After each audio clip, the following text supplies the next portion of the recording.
Тутунопроизводителите во државата од следната недела ќе добијат по 1 до 1,5 евро субвенција за килограм тутун, зависно од квалитетот, односно класата. За жал, тутунопроизводството во општина Кочани е сведено на крајно ниски гранки, па од предвидените средства само малку ќе завршат на сметките на вдешните земјоделци. Со измените и дополнувањата на Законот за земјоделство и рурален развој се предвидува одложување на важноста на условите за подмирени обврски кон управата за јавни приходи, што изминатите години беше пречка за исплата на субвенциите, што значи дека се создаваат можности за нивна навремена исплата, меѓу кои и за тутунот од реколтата 2017 година.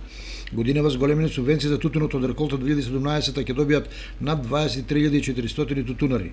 Со новиот начин на зголемено субвенционирање во 3 нивоа, субвенцијата за прва класа тутун изнесува 80 денари, за втора класа 70 денари и за трета и четврта, како и за дополнителните класи 60 денари.